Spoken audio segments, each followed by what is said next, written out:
అందరికీ నమస్కారం. Welcome to desktop channel. Friends, ఈరోజు మనము ఎయిర్ ఫోర్స్కి సంబంధించినటువంటి గ్రూప్ సి వేకెన్సీస్ అయితే ఏమేమి ఉన్నాయి, ఎన్నెన్ని వేకెన్సీస్ ఉన్నాయి అనేది ఈరోజు మనం చూద్దాం. సో పోస్ట్ నేమ్ వచ్చేసి వేకెన్సీస్ అనేది చూద్దాం. మల్టీ టాస్కింగ్ స్టాఫ్ వచ్చేసి 61 ఉన్నాయి, మెస్ స్టాఫ్ వచ్చేసి 47, civilian mechanical transport driver 7, house keeping staff 49 and laundry man 9, తర్వాత వాల్కనైజర్ 2, cook ordinary grade 38, clerk Hindi typist 2, lower division clerk LDC 11 and store keeper 3, painter 4, cook 3 and stenographer grade 2 4, ఆయా ward సహాయక 1, carpenter 3, store superintendent 3, fireman 8. మొత్తం 255 వేకెన్సీస్లు అయితే ఉన్నాయి friends. ఇంతవరకు అయితే మన ఛానల్ని ఎవరైతే సబ్స్క్రైబ్ చేసుకోలేరో వారు మన ఛానల్ని అయితే సబ్స్క్రైబ్ చేసుకోండి. ఇలాంటి స్టడీ అప్డేట్స్ మరియు జాబ్ అప్డేట్స్కి అయితే మన ఛానల్ని అయితే సబ్స్క్రైబ్ చేయండి అండ్ ఒక లైక్ అయితే ఇవ్వండి ఫ్రెండ్స్. మీరు ఇచ్చే ప్రతి లైక్ కూడా నాకు ఎంతో ఎంకరేజ్మెంట్గా ఉంటుంది. సో ఇప్పుడు మనము ఇండియన్ ఎయిర్ ఫోర్స్కి గ్రూప్ సికి సంబంధించిన అఫీషియల్ నోటిఫికేషన్కి అయితే వెళ్ళి టోటల్ డీటెయిల్స్ అయితే మనం చూద్దాం. సో ఇదండి ఇండియన్ ఎయిర్ ఫోర్స్కి సంబంధించినటువంటి అఫీషియల్ నోటిఫికేషన్. ఇది వచ్చేసి direct recruitment of group C civilian post under South Western Air Command నుంచి అయితే మనకి నోటిఫికేషన్ అయితే ఇవ్వడం జరిగింది. సో ఇక్కడ ఇండియన్ క్యాండిడేట్స్ మాత్రమే ఎలిజిబుల్ అని చెప్తున్నారు. సో ఇక్కడ మనకు నేమ్ ఆఫ్ ద పోస్ట్ అని ఇచ్చారు. సో అంటే ఒక్కో పోస్ట్కి సంబంధించి ఎడ్యుకేషనల్ క్వాలిఫికేషన్ ఏంటి అండ్ ఏజ్ లిమిట్ ఏంటి అనేది ఇప్పుడు మనం చూద్దాం. సో మల్టీ టాస్కింగ్ స్టాఫ్ వచ్చేసి matriculation pass or equivalent qualification అని అన్నారు కాబట్టి 10th పాస్ అయితే సరిపోతుంది, లేదా దానికి సమానమైన ఏదైనా ఎడ్యుకేషనల్ క్వాలిఫికేషన్ అయితే సరిపోతుంది. డిజైరబుల్ ఎక్స్పీరియన్స్ వచ్చేసి 1 year of experience as watchman or lascar or Gestetner operator or mali అని ఇచ్చారు కాబట్టి సో 1 year వాచ్మెన్గా అయితే ఉండాలని చెప్తున్నారు. ఏజ్ వచ్చేసి 18 years మినిమం, 25 years మ్యాక్సిమం, అంటే లిమిట్ 25 years వరకు అయితే అప్లై చేసుకోవచ్చు. సో ఇప్పుడు మనం చూడబోయే అన్ని పోస్టులకు కూడా 25 years వరకు ఏజ్ లిమిట్ అయితే ఇవ్వడం జరిగింది. సో మన నెక్స్ట్ పోస్ట్ వచ్చేసి హౌస్ కీపింగ్ స్టాఫ్ వచ్చేసి HKS మెట్రికులేషన్ పాస్. సో ఇది కూడా 10th క్లాస్ పాస్ అయితే సరిపోతుంది. మెస్ స్టాఫ్ మెట్రికులేషన్ పాస్, దీనికి కూడా 10th పాస్ అయితే సరిపోతుంది. అండ్ ఎక్స్పీరియన్స్ అడిగారు, ఏంది 1 year of experience as waiter or washer. So experience 1 year వెయిటర్గా కానీ లేదా వాషర్గా కానీ ఉండాలి.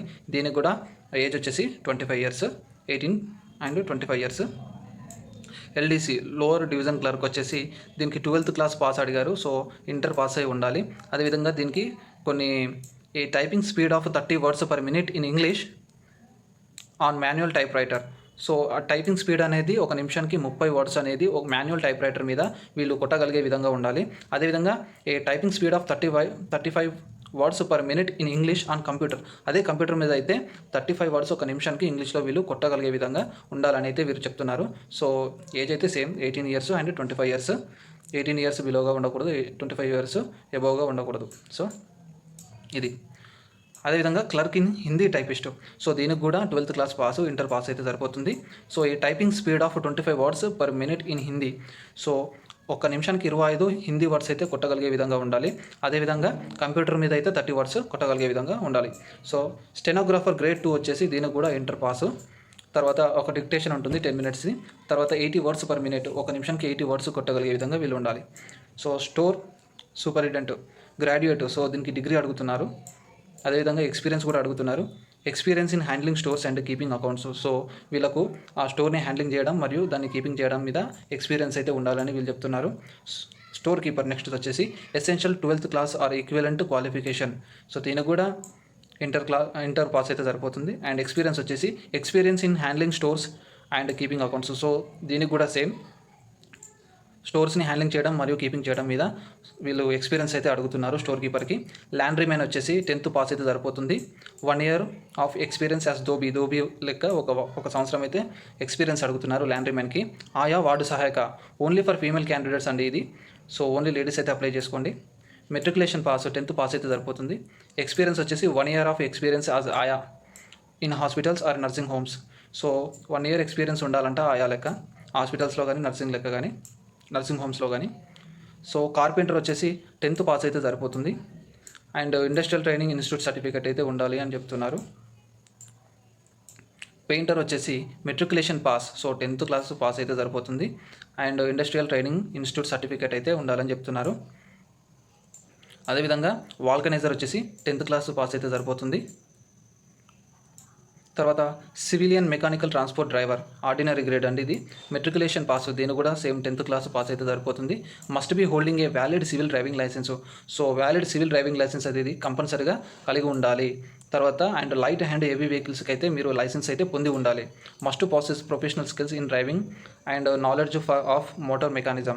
సో మీరు డ్రైవింగ్ స్కిల్స్ అనేది కలిగి ఉండాలి. అదేవిధంగా మెకానిజం మీద మీకు నాలెడ్జ్ అయితే దాని గురించి మెకానిజం గురించి కొంచెం అయితే మీకు తెలిసి ఉండాలి. Minimum 2 years experience in driving motor vehicles. So 2 సంవత్సరాల డ్రైవింగ్ ఎక్స్పీరియన్స్ అడుగుతున్నారు. సో కుక్ ఆర్డినరీ గ్రేడ్ వచ్చేసి matriculation from recognised board with. So దీని కూడా 10th and 1 year experience in trade అయితే ఉండాలని చెప్తున్నారు కుక్కి. ఫైర్మ్యాన్ వచ్చేసి మెట్రికులేషన్, సో దీనికి కూడా 10th and must have undergone training in fire fighting under a state fire service or a recognised institution of repute. So fire fighting under a state fire సర్వీస్లో వీళ్ళైతే training తీసుకొని ఉండాలని చెప్తున్నారు. So ఇవన్నీ ఇది ఫైర్మ్యాన్కి సంబంధించినటువంటి అంశాలు. అదేవిధంగా వీళ్ళకి ఒక ఫిజికల్ ఎగ్జామ్ అయితే పెట్టడం జరుగుతుంది ఫైర్మ్యాన్కి. అదేంటంటే హైట్ వితౌట్ షూస్ వచ్చేసి 165 సెంటీమీటర్స్ అయితే ఉండాలి. అదేవిధంగా చెస్ట్ నాన్ ఎక్స్పాండెడ్ అయితే 81 సెంటీమీటర్స్ ఉండాలి. చెస్ట్ అపాన్ ఎక్స్పెన్షన్ అయితే 85 సెంటీమీటర్స్ అయితే ఉండాలి. వెయిట్ ఒక 50 కిలోలు మినిమం అయితే ఉండాలని చెప్తున్నారు. సో వీళ్ళకు దీంతోపాటు ఎండ్యూరెన్స్ టెస్ట్ అనేది పెడుతున్నారు. ఈ ఎండ్యూరెన్స్ టెస్ట్ అంటే ఏంటంటే క్యారింగ్ ఏ మ్యాన్, ఒక మనిషిని మోసుకుంటూ వెళ్ళాలి. అంటే ఫైర్మెన్ 63.5 kgs అంటే 63.5 కిలోల కేజీని మోసుకుంటూ 183 మీటర్స్ని 96 సెకండ్లో వెళ్ళి కొట్టేయాలి, అంటే అక్కడికి చేరుకోవాలి. తర్వాత clearing 2.7 metres wide ditch landing and both feet. Long jump అయితే 2.7 మీటర్స్ అయితే ఇచ్చారు. అదేవిధంగా climbing 3 metres vertical rope using hands and feet. So చేతుల కాలను యూజ్ చేసి 3 మీటర్స్ వెర్టికల్ రోప్ని అయితే వీళ్ళు ఎక్కాలని చెప్తున్నారు. సో ఇక్కడ మనం చూసుకున్నట్లయితే apply for the post where applicant desires. So ఇక్కడ ఒక్కో పోస్టుకు సంబంధించి ఒక్కో పోస్టల్ అడ్రస్ అయితే ఇచ్చారు. అంటే మీరు ఏ అప్లికేషన్ అయితే మీరు ఏ పోస్ట్కి అయితే అప్లై చేసుకుంటున్నారో దానికి సంబంధించి అడ్రస్ అయితే ఇవ్వడం జరిగింది. సో ఫర్ ఎగ్జాంపుల్ మీరు ఇక్కడ మెస్ స్టాఫ్కి అప్లై చేసుకున్నారు అనుకో, అన్రిజర్వ్డ్కి 1కి. సో మీరు ఈ అడ్రస్కి అయితే మీరు మీ అప్లికేషన్ అయితే పంపించాల్సి ఉంటుంది. లేదా మీరు దీనికి అప్లై చేసుకుంటే ఎంటీఎస్కి అప్లై చేసుకుంటే మీరు ఈ అడ్రస్కి అయితే మీరు మీ అప్లికేషన్ అయితే పంపించాల్సి ఉంటుంది. సో ఇదంతా ఒక పెద్ద లిస్టే ఉంది. సో ఇదంతా మీకు పీడిఎఫ్ని నేను కింద డిస్క్రిప్షన్లో ఇస్తాను, మీరు వీడియో తర్వాత వెళ్ళి చూడండి. అదేవిధంగా ఇక్కడ శాలరీస్ అయితే ఇవ్వడం జరిగింది. సో 18,000, 19,000, కొన్నిటికి 18,000 ఉన్నాయి, కొన్నిటికి 19,000 ఉంది. సో మీరు ఎంచుకున్న పోస్ట్ని బట్టి అయితే శాలరీ ఇవ్వడం అయితే జరిగింది. సో ఇదంతా అవే లిస్టు. సో ఇక్కడ మనకు హౌ టు అప్లై అని అయితే ఇవ్వడం జరిగింది. సో ఏ విధంగా అప్లై చేయాలి? Eligible candidate can apply to any of the above air force station of their choice subject to the vacancies and qualifications. So ఎవరైతే అప్లై చేయాలనుకుంటున్నారో పైన చెప్పిన విధంగా మీరు ఎంచుకున్న పోస్టును బట్టి మీ అప్లికేషన్ అయితే అడ్రస్కి అయితే పంపించాల్సి ఉంటుంది. సో ఇక్కడ వీళ్ళు కొన్ని సూచనలు అయితే ఇవ్వడం జరిగింది. So application duly typed in English are Hindi. అంటే మీరు అప్లికేషన్ని డైరెక్ట్ ప్రింట్ తీసుకోకుండా మీరు వర్డ్లో టైప్ చేయాలంటే మీరే సొంతంగా టైప్ చేయాలి, ఇంగ్లీష్లో కానీ హిందీలో కానీ. సో టైప్ చేయాలి యాజ్ పర్ ద ఫార్మాట్, అంటే వాళ్ళు ఇచ్చిన ఫార్మాట్ ప్రకారం మీరు టైప్ చేయాల్సి ఉంటుంది. అదేవిధంగా ఆ ఫార్మాట్ అనేది కింద ఉంటుంది, నేను మళ్ళీ ఈ వీడియో చివరిలో మీకు చూపిస్తాను. అదేవిధంగా with recent passport size photograph. So మీరు ఒక రీసెంట్ పాస్పోర్ట్ సైజ్ ఫోటోగ్రాఫ్ మీ అప్లికేషన్కి అయితే అటాచ్ చేయాల్సి ఉంటుంది. అదేవిధంగా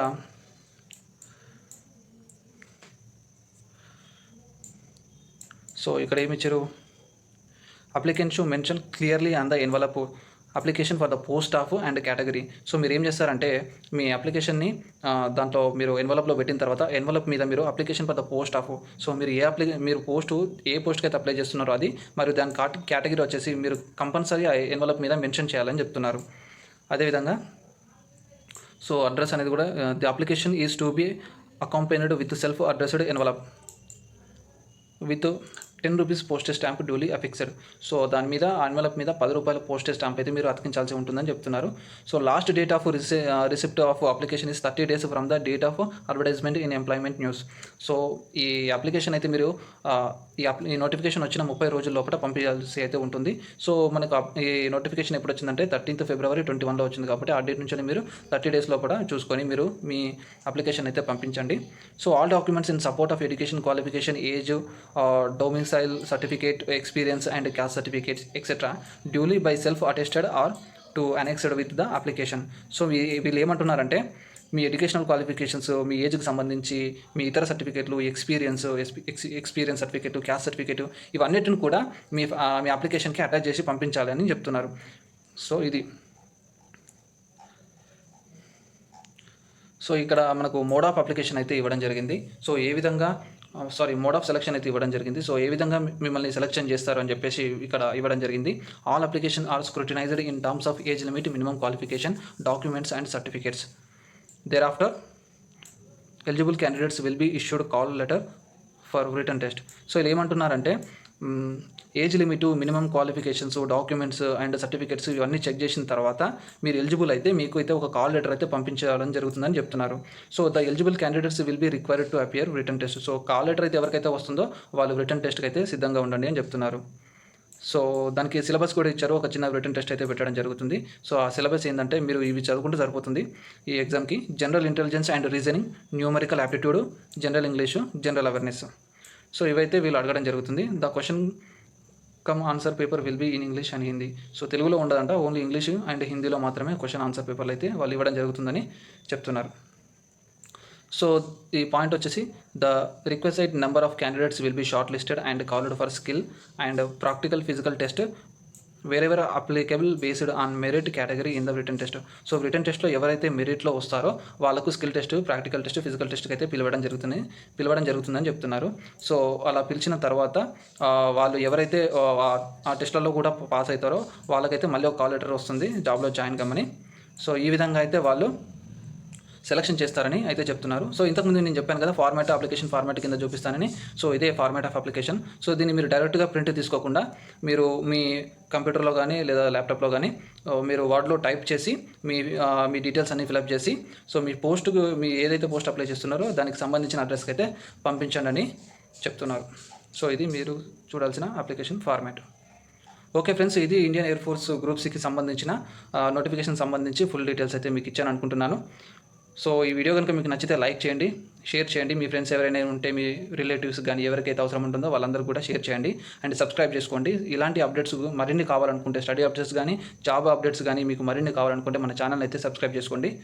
ఒక చిన్న లైక్ అయితే ఇవ్వండి. Okay friends, thank you.